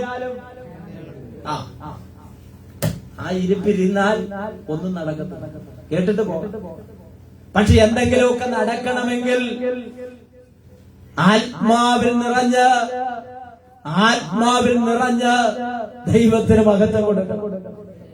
പെട്ടകത്തിന്റെ മുൻപിൽ ദാവീദ് പഞ്ഞിനൂൽ അങ്കിയും ധരിച്ച് കർത്താവിനെ ആരാധിക്കുക. ഇതാര് കണ്ടു? മീഖൽ കണ്ടു. അവൾ ആ കിളിവാതിലൂടെ നോക്കിയപ്പോൾ അവൾ പറയുകയാണ്, രാജ്യത്തിന്റെ രാജാവായിരിക്കുന്ന ഈ മനുഷ്യൻ നോക്കിയ തന്നെ അനാവൃതമാക്കിക്കൊണ്ട് ചാടിത്തുള്ളുകയാണ്. ദാവീദ്, എന്താ നീ ചാടിത്തുള്ളുന്നത്? ദാവീദ് പറയും, കാട്ടിലാടിനെ മേയിച്ചുകൊണ്ട് അപ്പനും സഹോദരന്മാരും അമ്മയും എന്നെ ആടിനെ മേയ്ക്കാൻ കാട്ടിൽ വിട്ടതാണ്. വീട്ടിലൊരു വിരുന്ന് പോലും നടക്കുമ്പോൾ എന്നെ അറിയിക്കാതെ നടത്തിയവരാണ്. അങ്ങനെയുള്ള ഈ ദാവീദ് തുള്ളാതിരിക്കുമോ? അങ്ങനെയുള്ള ഈ ദാവീദിന് അനങ്ങാതിരിക്കാൻ കഴിയുമോ? നീ രാജാവിന്റെ മകളാ, എനിക്കറിയാം നിനക്ക് തുള്ളലൊന്നും വരത്തില്ല. പക്ഷെ എന്നെ ഈ സ്ഥാനത്ത് കൊണ്ടുവന്ന് എന്റെ ദൈവത്തെ എനിക്ക് ആരാധിക്കാതിരിക്കാൻ കഴിയത്തില്ല. ആ ദൈവത്തിന് മഹത്വം കൊടുക്കാതിരിക്കാൻ എനിക്ക് കഴിയത്തില്ല. പ്രിയമുള്ള ദൈവമക്കളെ, ഞാൻ പറഞ്ഞു വന്നതിന്റെ സാരം, അങ്ങനെ ആത്മാവിൽ നിറഞ്ഞു കഴിഞ്ഞാൽ തുള്ളു. സ്വത്രം. ഇന്നിപ്പോ തുള്ളലൊക്കെ കുറഞ്ഞിരിക്കും. ഇനി ആരെങ്കിലും ഒരാളെ തുള്ളിക്കഴിഞ്ഞാൽ അവന്റെ ഒരു തുള്ളൽ, സ്വത്രം, അവന്റെ ഒരു ചാട്ടം, ഇത് പറയുന്ന ആളുകളും നമ്മുടെ അകത്ത് വർദ്ധിച്ചുകൊണ്ടിരിക്കും. അതുകൊണ്ട് തുള്ളുന്നവരൊക്കെ തുള്ളല് നിർത്തിക്കൊണ്ടിരിക്കും. തുള്ളുന്നവര് ശ്രദ്ധിക്കണം, അടുത്തിരിക്കുന്ന ആളെ തൊഴിച്ചുകൊണ്ട് തുള്ളരുത്, അടുത്തിരിക്കുന്ന ആൾക്ക് ഇടി കൊടുത്തുകൊണ്ട് തുള്ളരുത്. സുബോധത്തോടും പരിജ്ഞാനത്തോടും ജ്ഞാനത്തോടും കൈകാര്യം ചെയ്യണം. സഹോദരിമാരാണെങ്കിൽ തലയിലെ ഷാള് പോയാൽ എന്ത് ചെയ്യും? അവർക്ക് മനസ്സിലാകും. സഹോദരന്മാരാണെങ്കിൽ ആമെ കസാറ തെറിപ്പിച്ചുകൊണ്ട് എന്ത് ചെയ്യും? സുബോധത്തോടും ജ്ഞാനത്തോടുമാണ് ദൈവത്തിന്റെ പരിശുദ്ധാത്മാവ് തുള്ളിക്കുന്നത്. അപ്പൊ ചോദിച്ചു, എന്താ ഇവരിങ്ങനെ തുള്ളുന്നത്? അപ്പൊ പറയുകയാണ്, ആമൻ ദൈവത്തിന്റെ ആത്മാവിന്റെ ആഗ്രഹം അവനെ മേലോട്ട് കൊണ്ടുപോകാൻ. ദൈവത്തിന്റെ ആത്മാവിന്റെ ആഗ്രഹം എന്താണ്? അവനെ മേലോട്ട് കൊണ്ടുപോകും. പക്ഷെ ഈ ഗുരുത്വാകർഷണ ബലം ഇവിടെ ഉള്ളതുകൊണ്ട് ആമൻ അവരെന്ത് ചെയ്യും? താഴോട്ട് വലിക്കും. അപ്പൊ താഴോട്ടും മേലോട്ടും തന്നെ എന്ത് ചെയ്യുക? ആത്മാവിൽ നിറഞ്ഞു കഴിയുമ്പോ തുള്ളുന്നത്. സ്വതന്ത്രം. ഞാൻ പറഞ്ഞ മനസ്സിലായോ? നോക്കി, അനന്തമായ ദൈവത്തിന്റെ ജ്ഞാനം, ആമ പ്രപഞ്ചത്തിലെ കൂറ്റൻ നക്ഷത്രങ്ങളെ നിയന്ത്രിക്കുന്ന ദൈവത്തിന്റെ ഉള്ളിൽ ഇവിടെയുള്ള മനുഷ്യന്റെ ഹൃദയത്തിലെ വേദനകളിൽ പോലും ദൈവം എന്ത് ചെയ്യുന്നു? ഇടപെടുന്നു എന്നുള്ളത് ഞാൻ പറഞ്ഞു വന്നതിന്റെ സാരം. സ്വതന്ത്രം. ആമ പ്രപഞ്ചത്തിന്റെ അധിപനായ ദൈവം അത്രമേൽ വലിയവനും അതേ സമയം നമ്മുടെ ഓരോരുത്തരുടെയും കാര്യങ്ങളിൽ അത്രമേൽ താല്പര്യമുള്ളവരുമാണെന്ന് ഈ സങ്കീർത്തനം നമ്മെ പഠിപ്പിക്കുക.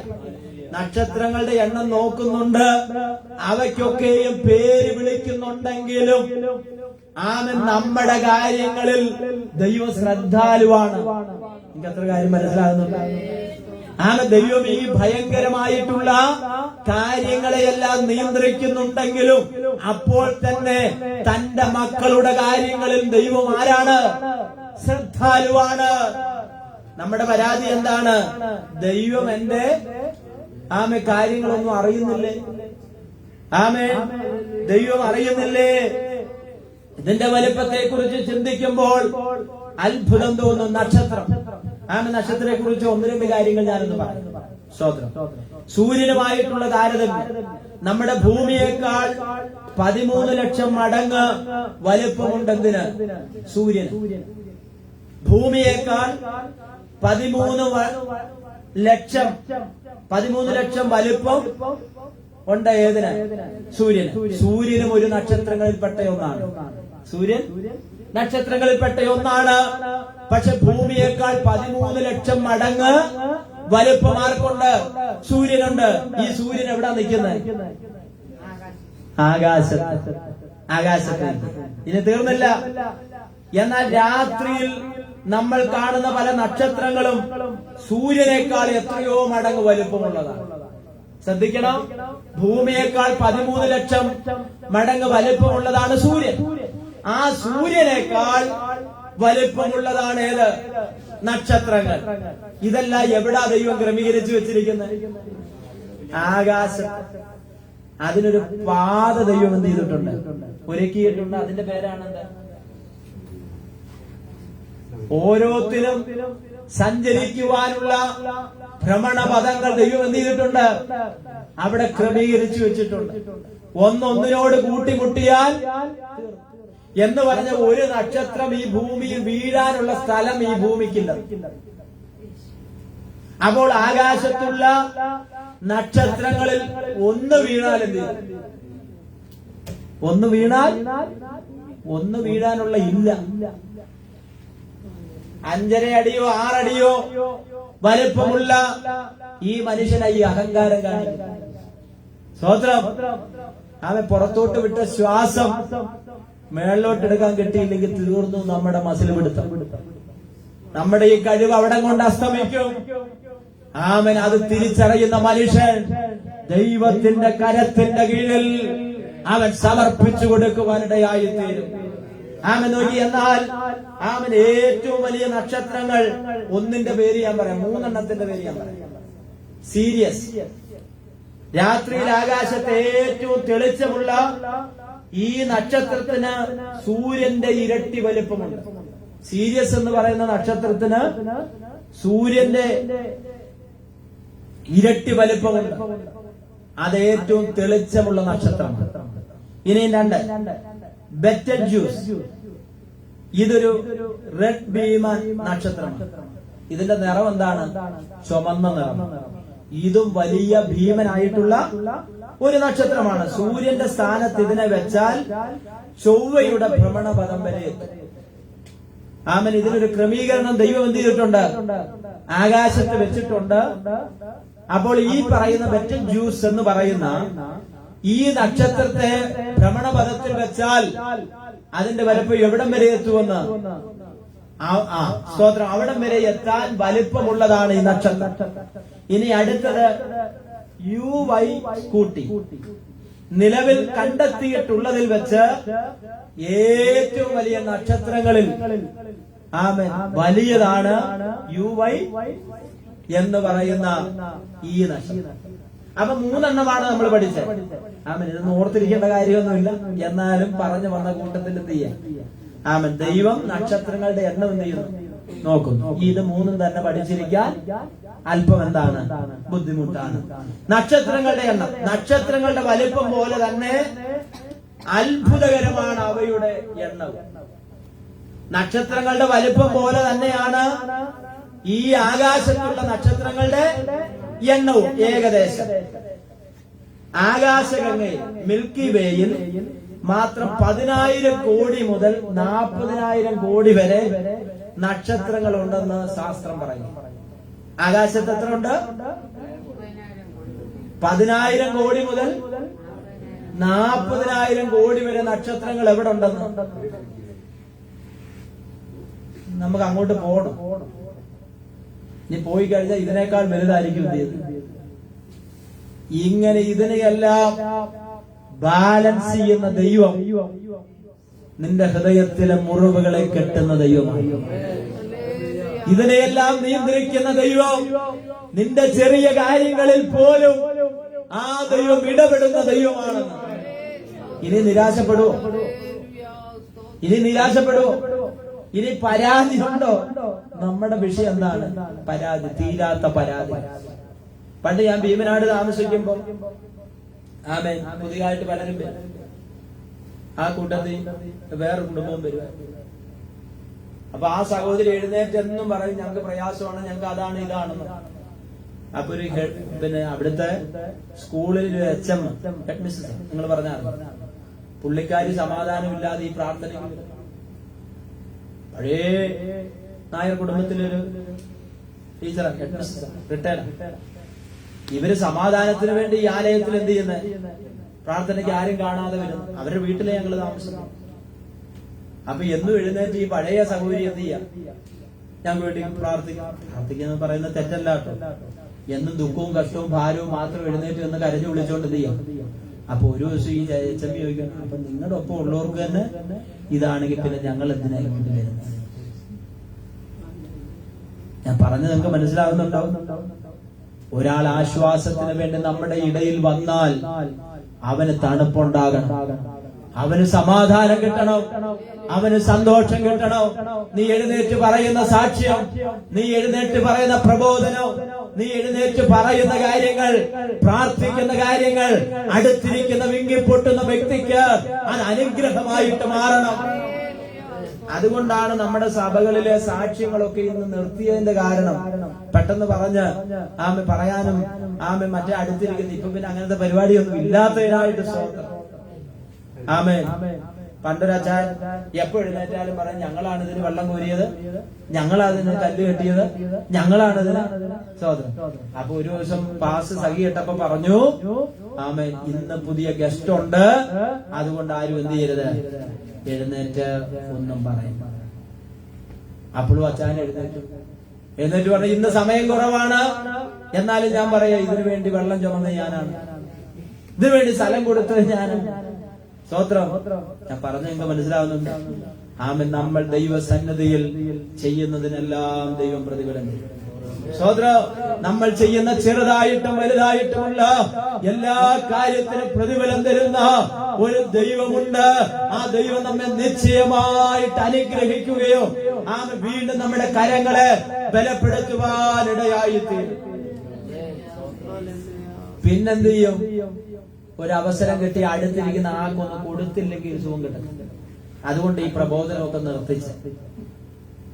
ഈ പ്രബോധനമൊക്കെ നല്ലതാണ്, മറ്റുള്ളവർക്ക് ആശ്വാസം കിട്ടും. നിങ്ങൾ ഈ കഴിഞ്ഞൊരാഴ്ച ദൈവം നിങ്ങളോട് ഇടപെട്ട ഒരു ദൈവത്തിന്റെ വചനം എഴുന്നേറ്റ് നിന്ന് 2-3 മിനിറ്റിൽ നിങ്ങൾ പറഞ്ഞാൽ അത് മറ്റുള്ളവർക്ക് ആശ്വാസം കിട്ടുന്നതാണെങ്കിൽ നിങ്ങൾ പറഞ്ഞോ, ഒരു മുടക്കും നിങ്ങൾ പറയണമെന്നാണ് ഞാൻ പറയുന്നത്. പക്ഷെ അടുത്തിരിക്കുന്ന അമ്മാമ്മയ്ക്കിട്ട് കൊടുക്കാനാണെങ്കിൽ പറയും, അടുത്തിരിക്കുന്ന അച്ഛനിട്ട് കൊടുക്കാനാണെങ്കിൽ പറയും. അതുകൊണ്ടല്ല ഈ ആഴ്ച പാസ്റ്ററില്ല, അതുകൊണ്ട് നിങ്ങളിൽ ഒരാൾ നടത്താൻ പറഞ്ഞ വേണ്ട പാസ്റ്റർ വേറെ ആരെങ്കിലും വിട്ടോളാൻ പറയുന്നതിന്റെ കാരണം എനിക്കറിയാം. ഇവിടെ വന്നു കഴിയുമ്പോ മനസ്സിലോട്ട് എന്ത് ചെയ്യും? പലതും അപ്പോഴായിരിക്കും അച്ഛാൻ മിണ്ടാൻ നടക്കുന്ന കാര്യങ്ങൾ വരുന്ന. അപ്പം നമ്മൾ എന്ത് ചെയ്യും? അറിയാതെ പറയും. അത് ആത്മീക വർധനവല്ല, ആത്മീക വളർച്ചയല്ല, ആത്മീക തളർച്ചയുണ്ട്. സ്വതന്ത്രം. ആമൻ. അതുകൊണ്ടൊരു അച്ഛൻ വായിച്ചത് നിങ്ങൾക്ക് അറിയാലോ. ആമൻ. അദ്ദേഹം സമയമില്ലാഞ്ഞിട്ട് എഴുന്നേറ്റ് വായിച്ചു. ആമൻ. ഇടയ്ക്കിടയ്ക്ക് കൊള്ളിച്ചുള്ള വാക്യങ്ങൾ എടുക്കണം. അപ്പൊ പാസ്വേഡ് 1 മുതൽ എന്ത് ചെയ്തോണം വായിച്ചിട്ട് നിങ്ങൾക്ക് പറയാനുള്ള പറഞ്ഞു. അപ്പൊ അച്ഛൻ എഴുന്നേറ്റ് പറഞ്ഞു, ആദ്യം ദൈവം ആകാശം ഭൂമി എന്ത് ചെയ്തു? എന്നിട്ട് പറഞ്ഞു, ഇവിടെ ഇരിക്കുന്ന നിങ്ങളുടെ ഒന്നും വല്യപ്പന്മാരുണ്ടാക്കിയതല്ല, ഇത് ദൈവം ഉണ്ടാക്കിയതാണ്. ഈ കാര്യം മനസ്സിലായോ? നമ്മുടെ ആൾക്കാർ എന്ത് വിളഞ്ഞ ആളുകളാണെന്നറിയാം. സ്വോത്രം. ആമേൻ. ഞാനൊരു രസകരമായിട്ട് പറഞ്ഞു എന്ന് മാത്രം. ഇവിടെ അങ്ങനെയുള്ള ആരുമില്ലാത്തതിനാ ഇഷ്ടം. അപ്പൊ നോക്കിയേ 5-ാമത്തെ വാക്യം സുമനെ വായിച്ചാട്ടെ. 5-ാമത്തെ വാക്യം. നമ്മുടെ കർത്താവ് വലിയവനും ശക്തിയേറിയവനുമാകുന്നു, അവന് വിവേകത്തിന് അന്തമില്ല. നോക്കിയേ, ഇവിടെ പറയുകയാണ് നമ്മുടെ കർത്താവ് വലിയവനും ശക്തിയേറിയവനുമാകുന്നു, അവന്റെ വിവേകത്തിന് അന്തമില്ല. അവന്റെ വലിപ്പം നമ്മുടെ ചിന്തകൾക്ക് അപ്പുറമാണ്. നേരത്തെ നമ്മൾ സംസാരിച്ച കോടിക്കണക്കിന് നക്ഷത്രങ്ങളെ സൃഷ്ടിച്ചവനും അവയ്ക്ക് പേരിട്ടവനുമാകുന്ന ആ ദൈവത്തിന്റെ ഔന്നത്യത്തെയാണ് ഇവിടെ സൂചിപ്പിക്കുന്നത്. സ്തോത്രം. ഈ ദൈവം ആരാണ്? വലിയവനും ശക്തിയേറിയ പ്രപഞ്ചത്തെ മുഴുവനും താങ്ങി നിർത്തുന്ന അവന്റെ സർവശക്തിയെ ഇത് കാണിക്കുന്നത്. പ്രകൃതി പ്രതിഭാസത്തെയും മനുഷ്യ ചരിത്രത്തെയും നിയന്ത്രിക്കുവാൻ അവന് കരുത്തു. ഈ പ്രപഞ്ചത്തെ താങ്ങി നിർത്താനുള്ള കരുത്ത് ആർക്കുണ്ട്? സർവശക്തനാകുന്ന ദൈവത്തിന്. ഇതെവിടെയാണ്? ആകാശം. ഇതവിടെ എന്ത് ചെയ്തിരിക്കുക? ബാലൻസ് ചെയ്ത് നിർത്തിയിരിക്കുക. ഇടയ്ക്ക് നമ്മൾ പറയുന്നത് ഒരു ഉൽക്ക ഏതോ രാജ്യത്ത് എവിടെ എന്ത് ചെയ്തു? ചെറിയൊരു പീസ് വീണു, അവിടെ ഒരു